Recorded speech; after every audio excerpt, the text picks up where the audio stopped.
რენიმე წიგნი მეც მოგიტანეთ სარეკომენდაციოდ. ეს არის წიგნები, რომლებიც აი მართლა უკეთეს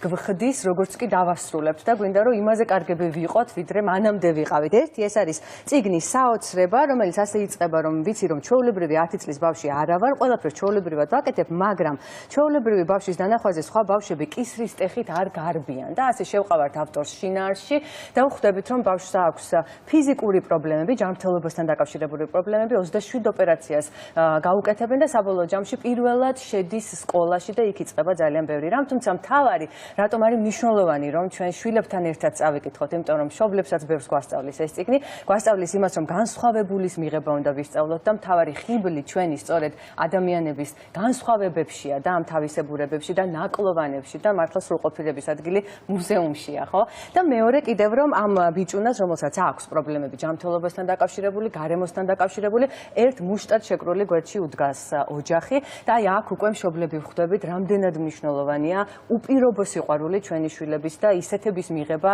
როგორებიც ისინი არიან და აქ ბოლოს ასე მთავრდება, რომ მაქსიმა ერთ-ერთი რასაც გვასწავლის,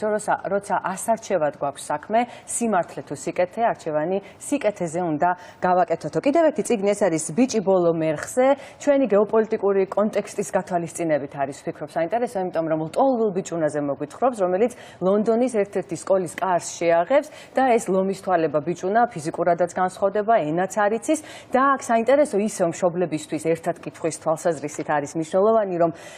ჩვენ ავტორი გვეუბნება ასეთ რაღაცას, რომ ბავშვები ამ ბიჭუნას თავიდანვე ცნობისმოყვარეობით, დადებითი ცნობისმოყვარეობით, მეგობრობის სურვილით გამსჭვალულები არიან და მშობლებისგან ესმით რეპლიკები, როგორიც არის, რომ დავიღალეთ ლტოლვილებისგან, ლტოლვილები ჩამოდიან და ჩვენი სამუშაო ადგილები მიაქვთ და ასე შემდეგ და სწორედ აქ გვახსენებს ავტორი, როგორი მნიშვნელოვანია, რომ დავფიქრდეთ იმაზე, თუ როგორ ვკარგავთ წლებთან ერთად აი ამ უპირობო სიყვარულის უნარს და რომ ეს უნდა დავფიქრდეთ და გამოვასწოროთ და ბოლოს, რადგან სიკეთეზე ბევრი ვილაპარაკეთ, ალბათ არ შეიძლება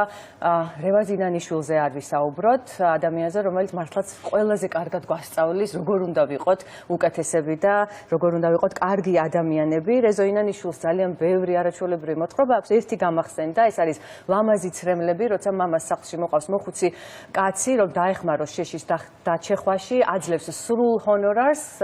ჯამაგირს და მეორე დღეს აღარ ბრუნდება მოხუცი და მშობლები ეს ქალი და კაცი დამწუხრებულები არიან, თუმცა ხელს ჩაიქნევენ და ამბობენ, რომ ალალი იყოსო ამ კაცისთვის ეს ჰონორარი იქნებ რაში სჭირდებოდაო და რამდენიმე დღეში მათი სახლის ღურბს მიადგება პატარა ბიჭუნა, რომელიც რომ მე იმ ბაბუის შვილიშვილი ვარ, ბაბუა 5 დღის წინ დავკრძალეთ და მე მოვედი, რადგან ანდერძად დამიბარა, რომ ეს შეუსრულებელი საქმე ბოლომდე მივიყვანო, ან ეს ჩემი ფული დავაბრუნო და ბევრი თვალსაზრისით გვასწავლის ინანიშვილი ადამიანობას და თუ მსოფლიოს ყავს ოჰენრი, ჩვენ ყავს, მე მგონი ჩვენთვის კიდევ უფრო საყვარელი ინანიშვილი. საკუთარ მოთხრობებზე ისწერდა, რომ ჩემი ნაწერები ნამცეცებად გაბნეული სიკეთის ამოკრეფვის მცდელობა არისო და მოდით მართლაც ეს ზაფხული ვაქციოთ აი სიკეთის პოვნის და გააზრების პერიოდად ჩვენს შვილებთან ერთად, რის საშუალებასაც ეს არაჩვეულებრივი წიგნები იძლევა.